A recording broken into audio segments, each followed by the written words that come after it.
शिवराज।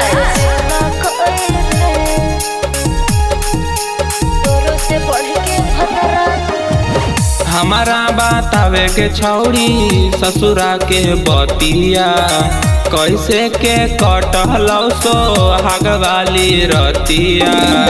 हमारा बतावे के छौड़ी ससुरा के बतिया कैसे के कटहलौ सो हगवाली रतिया।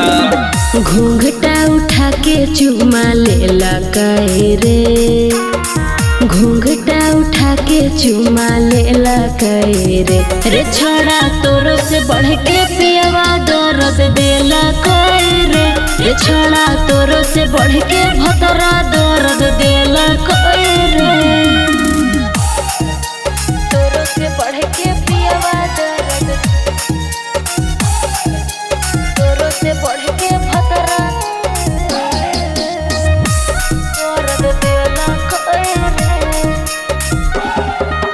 तोरा की लागो हको हमर भतरा है कमजोर, धरी के कोरा करो है भोरा दहिया दे हिलोर। बुझले रे दियावा जब बुतेल कौ कैसन बुझैल हलगे छौड़ी। अच्छा सचे सचे बतई हम आइल हलगे छौड़ी। सुनी ना ओहो करमवा सब कैला रे, ओहो करमवा सब कैला रे। रे छोड़ा तोरो से बढ़ के पियवा दर्द देला रे। रे छोड़ा तोरो से बढ़ के भतरा दर्द देला रे। हे रे और बताइयो तोरो से बढ़ के पियवा दर्द, तोरो से बढ़ के भतरा दर्द देला रे। मन जोगो मिलल छोड़ा हमरो भतार, नया नया तरीका से रोजे करो हकै प्यार। ए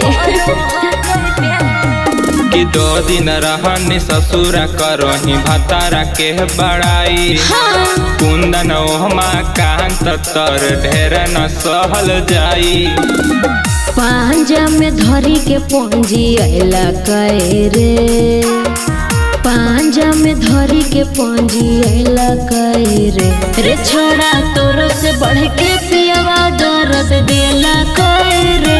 रे छोड़ा तोरो से बढ़ के भतरा दर्द देला रे। ए की बुझली